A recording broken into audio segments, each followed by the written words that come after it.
Siempre recuerdo una clase de filosofía donde el profesor nos relató esta historia. En una caverna se encontraban un grupo de hombres, prisioneros de nacimiento, encadenados de forma tal que solo podían mirar hacia el fondo de la cueva. Una hoguera y figuras manipuladas por otros hombres proyectaban en esa pared todo tipo de sombras. Para los prisioneros, las sombras eran la única referencia del mundo exterior. Esas sombras eran su mundo, su realidad. Uno de los prisioneros era liberado y se le permitía ver la realidad entera fuera de la caverna. ¿Qué tanto tiempo le tomaría acostumbrarse al exterior después de toda una vida de encierro? Posiblemente su reacción sería un profundo temor a la realidad. Podría entender lo que era un árbol, el mar, el sol. Asumamos que este hombre puede ver la realidad tal cual es y entender el gran engaño que era la caverna. El profesor nos explicó brevemente las interpretaciones del mito en relación al conocimiento, la ilusión, la realidad, y cómo posiblemente estemos dentro de una gran caverna que a su vez está dentro de otra. Pero no cabe duda de la necesidad de ese hombre libre de regresar y compartirle al mundo lo que había visto.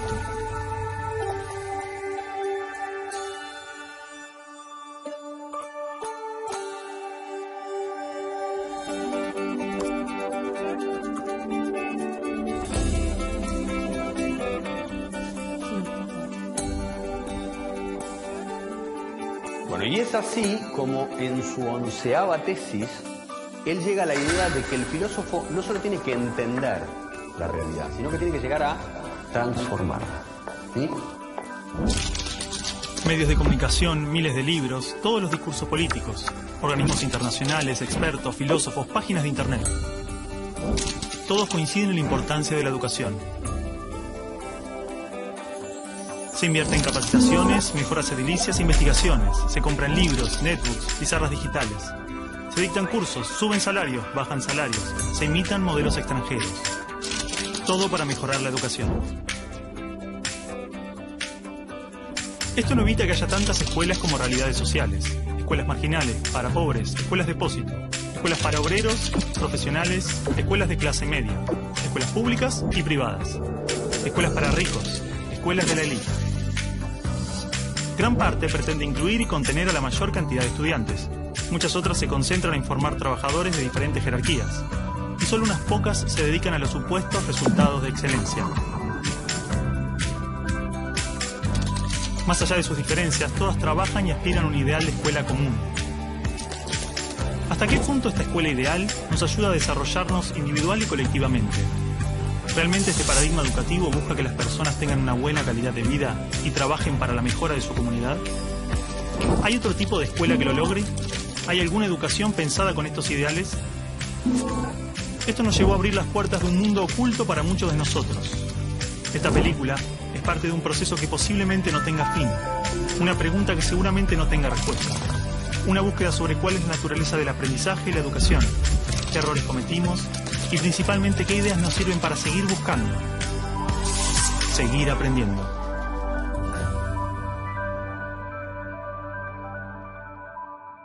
Bueno, supongo que lo que Alicia quiere, la directora quiere, es simplemente estar de acuerdo, consensuar, a ver qué es lo que se va a decir. Es un acto del colegio, el colegio tiene que saber qué es lo que se va a decir.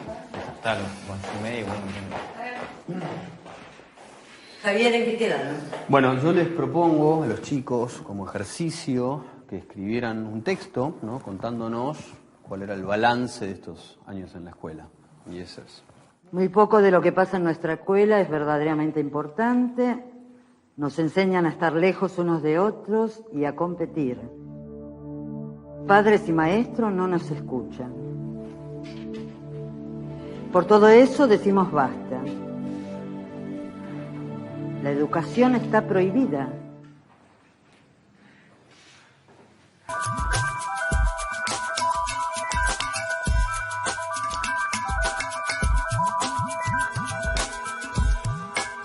Y el estudiante no aprende después de 12 años a leer comprensivamente, no aprende las operaciones matemáticas, no aprende, en fin, aprende muy poquito.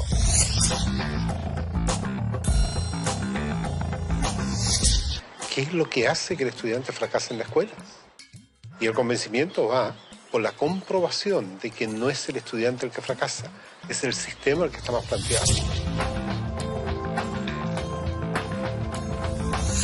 Es que las reformas educacionales actuales, en boga en muchas partes, están mal enfocadas. Son un arreglo cosmético de lo que nosotros pensamos que debemos mejorar en la escuela. El problema está en el modo como concebimos paradigmáticamente a la escuela. Es un problema de concepción básica.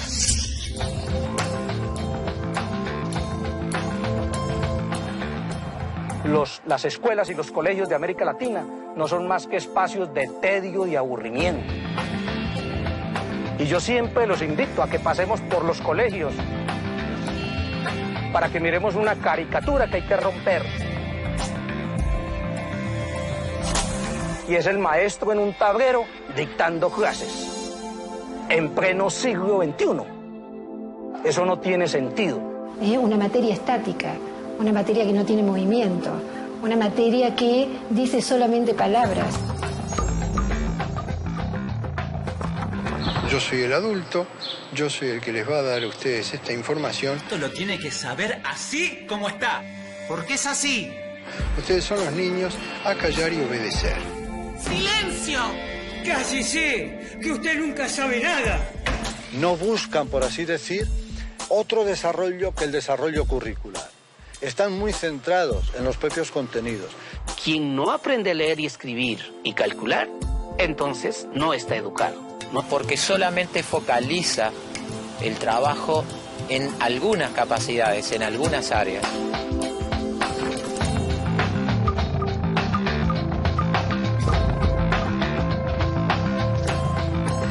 El conocimiento actual está parcializado, porque la mirada es parcial. Nosotros decimos que en las escuelas convencionales el aprendizaje es preventivo. Señor, ¿para qué sirve esto? Y la maestra le dice, algún día lo podés necesitar. Pero estos conocimientos hemos visto de que no duran ni prevalecen durante mucho tiempo. Hoy en día los paradigmas están cambiando muy rápido. El conocimiento está cambiando permanentemente. Entonces, lo que ha pasado es que los sistemas educativos no han cambiado tan rápidamente como el resto de la sociedad. Ahí es donde está el problema de fondo.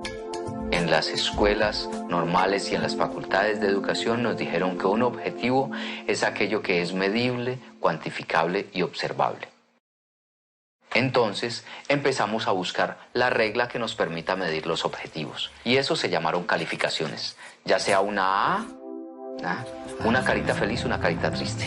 Pero la lógica siempre va a ser la misma. ¿Comparar qué? Comparar el sujeto, sus aprendizajes, frente a una escala estandarizada que mide qué, si cada sujeto es único, singular e irrepetible. Busca que un número defina incluso la calidad de persona que eres.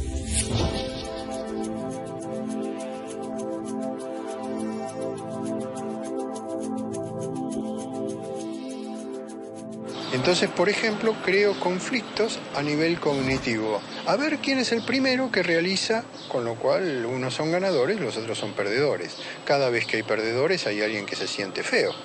Era obvio. Se estimula mucho a los chicos a competir entre ellos. Los mejores alumnos tienen reconocimientos, tienen premios. Aquellos niños que no les van bien en los exámenes, se les llama la atención. En muchos casos ni siquiera son tenidos en cuenta. Todo el mundo habla de paz, pero nadie educa para la paz. La gente educa para la competencia y la competencia es el principio de cualquier guerra. En teoría, todas las leyes de educación nos hablan de objetivos de desarrollo humano profundos, valores humanos, cooperación, comunidad, solidaridad, igualdad, libertad, paz, felicidad, y se llenan de palabras hermosas. La realidad es que la estructura básica del sistema promueve justamente los valores opuestos. La competencia, el individualismo, la discriminación, el condicionamiento, la violencia emocional, el materialismo. Cualquier idea que se promueve desde el discurso es incoherente con lo que la estructura sostiene. A ver, a pesar de que la escuela teoriza y discute sobre principios y valores, los discute como contenidos. Si yo vengo de un paradigma fragmentado, donde a mí lo que me interesa es enseñar historia, yo voy a ver cuánto de historia sabe este sujeto después de que yo le hablé de historia y le hice leer un libro de historia. Y para mí ese sujeto terminó. No tiene más nada que ver conmigo. Si ese sujeto sufre o no, viene de buena familia o no, tiene plata o no. Es decir, para el maestro tradicional, lo más fácil es seguir haciendo lo que ha hecho durante muchos años. ¿Usted quiere ser un mediocre toda su vida? O lo que ha aprendido por tradición. Usted ya no es más un nenito de segundo grado. Entonces el enseñar se convierte simplemente en un proceso de reproducción simbólica. No quiero que vuele una mosca. En la Argentina, la inmensa mayoría de los niños en este momento dicen, qué macana, hoy es lunes, tengo que ir otra vez a esa escuela. Pero ese no es el peor de los datos. La inmensa mayoría de los docentes en la Argentina dicen eso mismo. Yo creo que los maestros actuales son hijos de un sistema. No es que el maestro nazca o quiera ser profesor para ser bueno o malo. Es lo que el Estado le permite. ¡Basta! ¡Se quedan sin recreo! Ah, no. No me venga con que tiene problemas en su casa. ¿Cómo hago para educar la emoción de estos niños si en mi terciario de formación docente no me hablaron nunca una palabra de las emociones? Si siguen hablando, los voy a separar, ¿eh?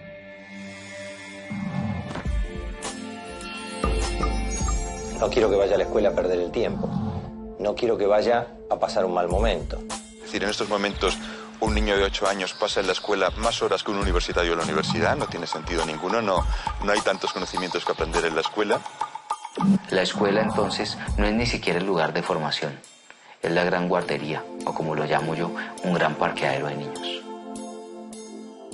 Pienso que son cárceles, ¿no? O sea, pienso que es horror pensar que hay que encerrar a los niños, que hay que tener guardias ahí custodiándolos para que no se escapen. Y entonces cada vez se encierra más. Cada vez le hacemos muros más altos. Los muros pueden ser de ladrillo o de árboles, pero igual son muros que aíslan, que separan. Quiero que la escuela sea para él un espacio de crecimiento personal y no un lugar en donde se lo adiestre para una futura escuela secundaria y luego para una universidad y luego para el trabajo. ¿Y luego para qué? ¿No? Pero es mucho más fácil decir, ahora se callan, ahora abran el cuaderno, ahora agarren el lápiz rojo, lo cual es un adiestramiento canino. Eso no es educación.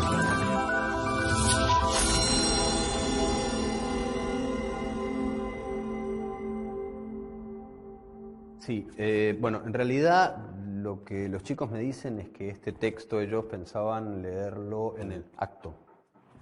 Es un boceto nada más. No es un boceto, ¿no? Así como está lo vamos a leer. No, Martín. Acá hay palabras muy ofensivas y no pueden estar atacándonos gratuitamente. Bueno, si se sienten atacados por algo será o no. Bueno, para un poco. Alicia, nosotros lo único que hicimos fue cumplir una tarea que nos dio el profesor. Por eso, Alicia, digo que es un boceto. Los chicos van a suavizar este texto. No lo vamos a suavizar, así como está lo vamos a leer. Martín. No lo vamos a suavizar. No. Martín, esto, así como está, es una falta de respeto. Perdón, me olvidaba que decir lo que uno piensa es faltar el respeto.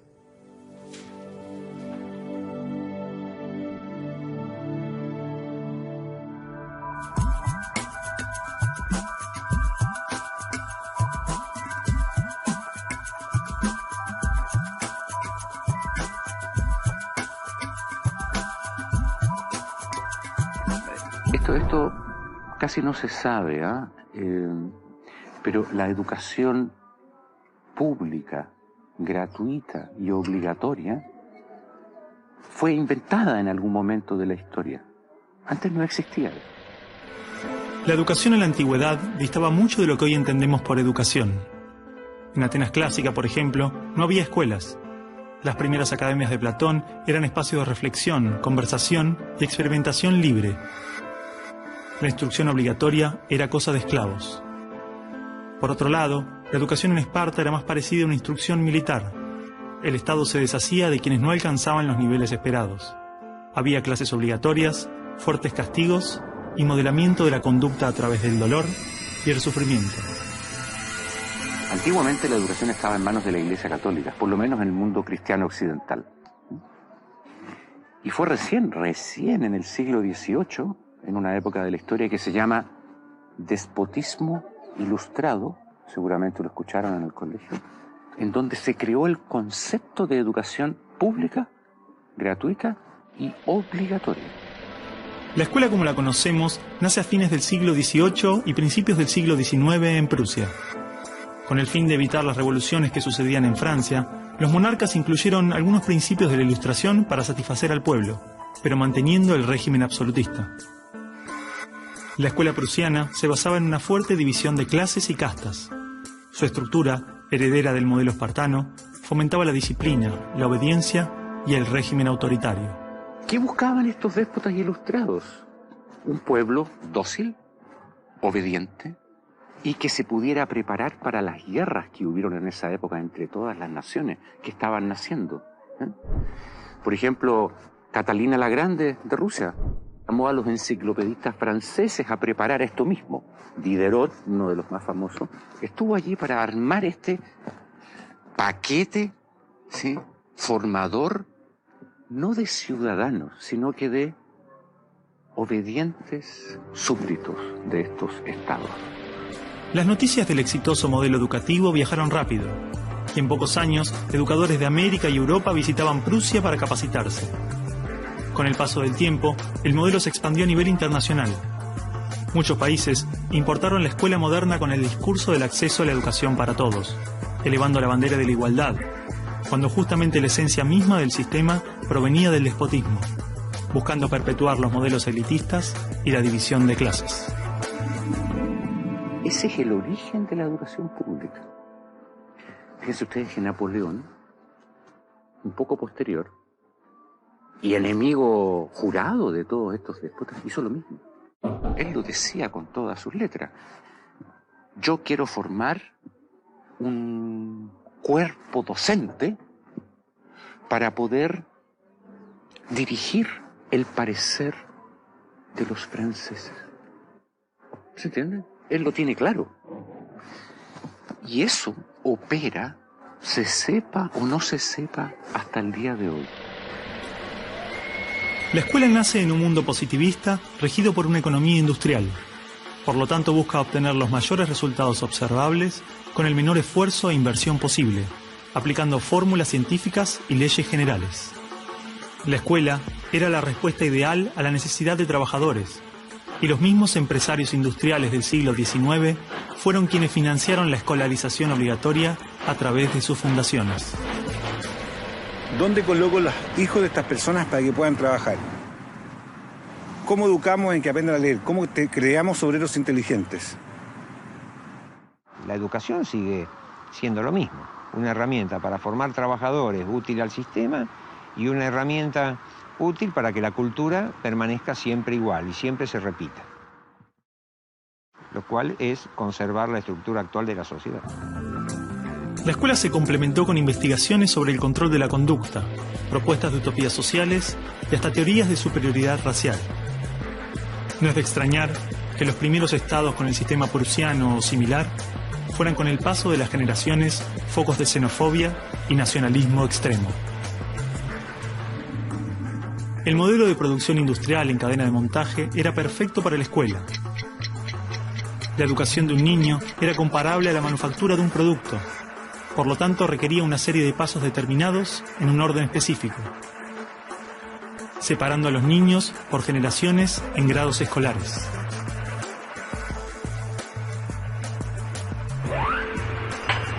Y en cada una de estas etapas trabajaría sobre determinados elementos, contenidos que asegurarían el éxito, pensados minuciosamente por un experto. Digamos que el maestro es la figura que es la encargada de enseñar una serie de contenidos que tocan, porque alguien ha determinado así, en una edad determinada. Pero la educación no la preparan los biólogos. Y curiosamente muchas veces tampoco son educadores los que la preparan. son administrativos. Son gente que no hace clases. En esta cadena, una persona estaría a cargo de una pequeña parte del proceso, insuficiente como para conocer el mecanismo en su totalidad, ni a las personas en profundidad. Un docente por año, por materia, cada 30 o 40 alumnos, llegando al punto de que el proceso termine siendo meramente mecánico. Y la educación, como la estamos viendo hoy, es administrativa. Hay alumnos que llegan, profesores que hacen clase, alumnos que se van, profesores que se van, y al día siguiente se repite el ciclo. Un profesor estatal es un funcionario en que la autoridad le dice: usted tiene que enseñar esto, esto, esto y de esta forma. Porque hay que repetírselo a demasiados niños, con un profesor de demasiadas horas de clase y con pocas horas de atención de alumnos en forma privada. Entonces va a dirigir siempre a un grupo colectivo. Porque evidentemente si tengo 30 niños, no puedo pretender que todos los 30 niños quieran hacer lo mismo al mismo tiempo. Este sistema de cadena de montaje, que nace con el taylorismo, fue aplicado tanto en la industria, la escuela y el ejército de diferentes países y culturas de Occidente. Hasta hace pocas décadas la escuela tenía estas cosas de cuartel y de asilo. Incluso el recreo termina con un timbre anónimo, no humano, que indica a los niños que deben adiestrarse poco a poco para pararse en una determinada baldosa detrás de determinada cabeza para formar una fila, generalmente de menor a mayor. Durante los últimos siglos, hemos construido nuestras escuelas a imagen y semejanza de las prisiones y las fábricas, priorizando el cumplimiento de las reglas, el control social. La escuela se pensó como una fábrica de ciudadanos obedientes, consumistas y eficaces, donde poco a poco las personas se convierten en números, calificaciones y estadísticas. Las exigencias y presiones del sistema terminan deshumanizándonos a todos, porque van más allá de los maestros, directivos o inspectores escolares. Están considerados grupos homogéneos, con contenidos homogéneos que tienen que obtener resultados parejos. Que todos tenemos que saber lo mismo. A pesar de que los adultos no sabemos todo lo mismo, a pesar de que no nos dedicamos todo a lo mismo, en las escuelas todos tienen que querer hacer lo mismo y hacerlo igualmente bien. Entonces la escuela tiene poca capacidad de responder a las necesidades individuales, porque la escuela instruye. Es un centro de instrucción y es lo que hace. El que no aprende, se queda. Esa es la realidad. Esto de alguna manera ya implica que el sistema educativo es un sistema de exclusión social. Selecciona el tipo de personas que estarán llegando a la universidad para llegar a formar parte de una serie de élite que domina pues, las empresas que dominan los sistemas de producción, económico, de comunicación, etc. Y otro tipo de personas para las cuales la escuela no es suficientemente adecuada, que están destinadas a otro tipo de trabajo más precario, porque no dispondrán de los títulos para hacer esto. El sistema y los estados no les preocupa eso. No, honestamente, no les preocupa el ser humano como persona, como individuo. Y en esos términos, toda educación que busque otra cosa tiene que ser prohibida. La realidad es que la esencia de la escuela prusiana está inmersa en la estructura misma de nuestra escuela. Los test estandarizados, la división de edades, las clases obligatorias, las currículas desvinculadas de la realidad, el sistema de calificaciones, las presiones sobre los maestros y niños, el sistema de premios y castigos, los horarios estrictos, el encierro y la separación de la comunidad, la estructura verticalista. Todo esto sigue siendo parte de las escuelas del siglo XXI. La escuela está cerrada al mundo exterior. Te explicaba el título de mi libro, del mapa escolar al territorio educativo, para indicar esa fábula del cartógrafo que cuenta Borges, que empieza a ser un mapa de un territorio determinado y se entusiasma de hacerlo lo más perfecto posible. El mapa termina reemplazando al territorio. Entonces hoy día la escuela se enclaustró, se metió dentro del mapa. ¿Qué es lo que enseña? Verdades que están en el mapa, no en el territorio. Escuela no es sinónimo de educación. La escuela podrá ser un viejo mapa a la sabiduría, pero la educación es el territorio donde todo el aprendizaje sucede.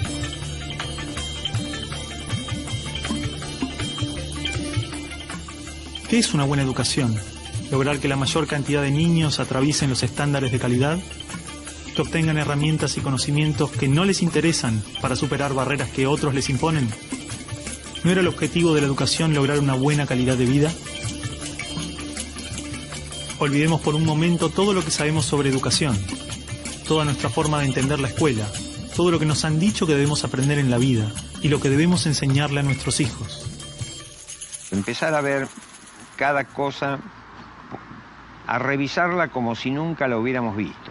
O sea, cada acción, cada actitud, cada costumbre. Si no estuviéramos haciendo las cosas como las estamos haciendo porque siempre las hicimos así, ¿cómo las haríamos hoy? ¿No? Es como sacudirse la cabeza y decir, bueno, empezamos de nuevo.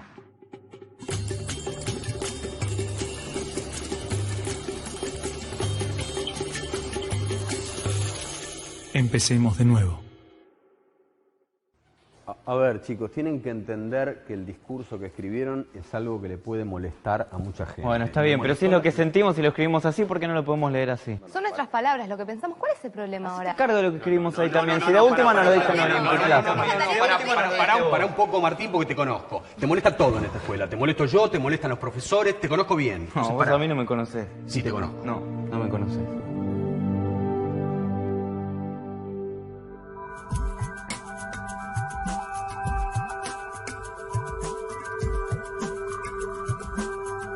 Nosotros no queremos enseñadores, queremos educadores. Eso es fácil. Lo que es difícil es ayudar a producir el normal desarrollo de una persona. Si yo quiero hacer eso, lo primero que tengo que conocer es al ser humano intrínseco. ¿Qué potencialidades trae? ¿A qué edades trae qué potencialidades? Pero no sigue al niño, no está observando al niño. No conoce realmente al niño, a cada uno particularmente, sino que conoce mucho la teoría. Entonces es como que un adulto que sabe lo que debe hacer el niño, pero está ciego un poquito hacia la realidad. O sea, el centro de esta educación es el niño. Entonces, sí está pensada desde cuáles son sus necesidades, no desde cuáles son las necesidades nuestras como adultos.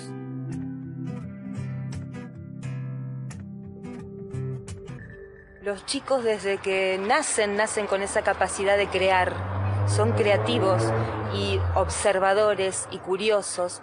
Y en la escuela pueden pasar dos cosas: que se acompañe ese proceso y se propicien actividades para desarrollar esa capacidad, o se la frustre. De hecho, podríamos caracterizar que el ser humano propende a aprender. Incluso podemos decir más todavía, no es ningún mérito del ser humano aprender. Más todavía, es que no puede no aprender. Tú lo ves, él todo el tiempo te está preguntando, ¿y esto por qué? ¿Y esto por qué? ¿Y esto por qué? No es que uno tenga que inculcarle a él las ganas de preguntar, él lo tiene en su esencia.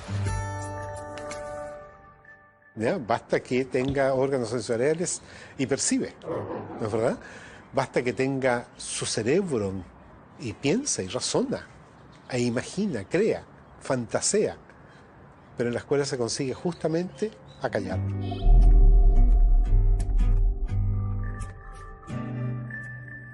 De esta manera, si te fijas, cada vez, a medida que van creciendo los niños, van perdiendo su curiosidad y sus ganas de aprender.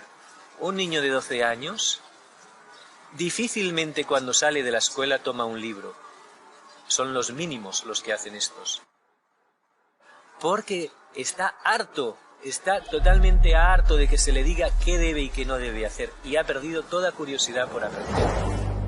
La mente del niño tiene cualidades de aprendizaje cualitativamente superiores a las de un adulto, porque está naturalmente desarrollado para percibir lo que se le presenta, y con ello crea su mente, se construye a sí mismo.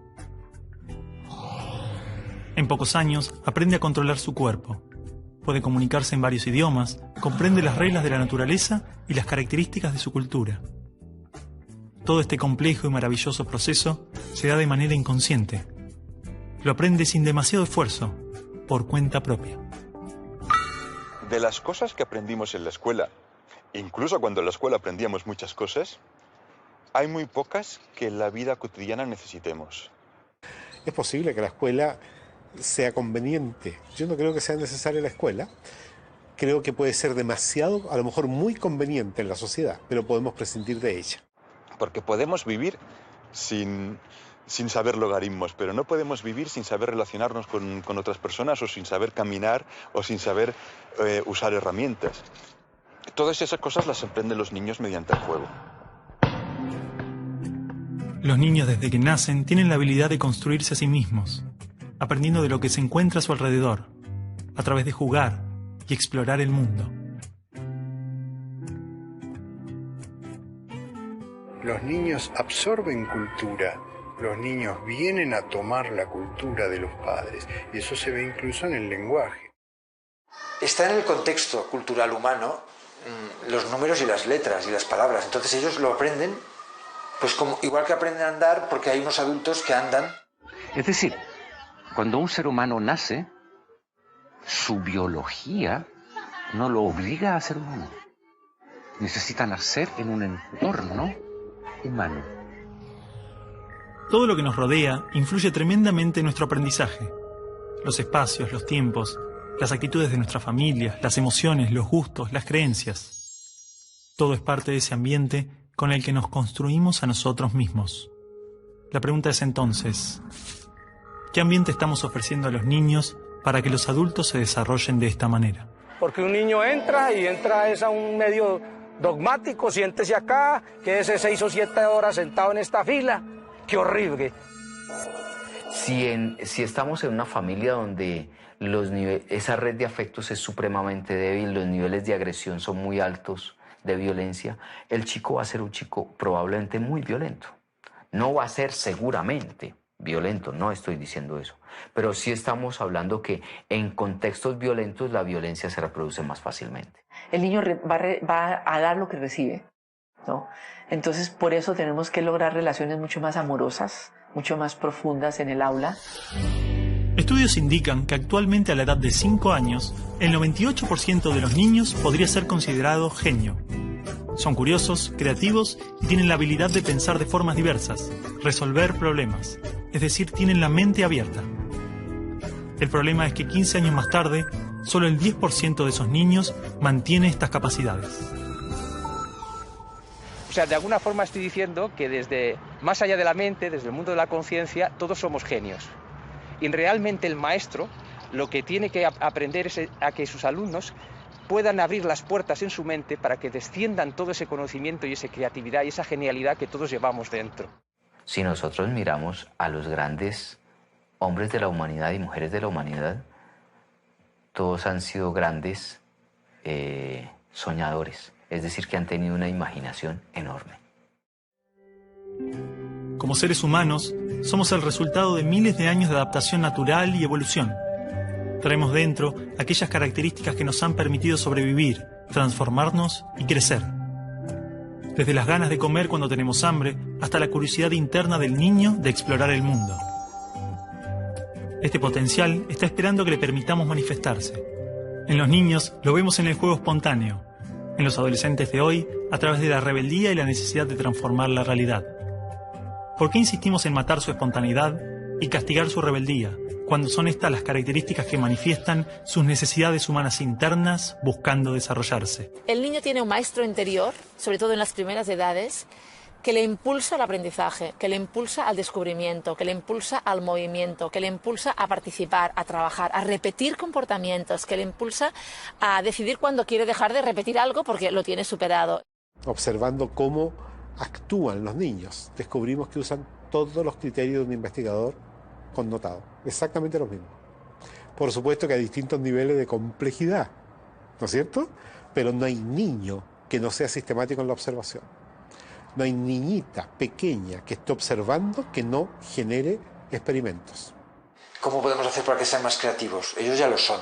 Lo único que tenemos que hacer es ofrecerles las posibilidades para que la puedan expresar de diferentes maneras.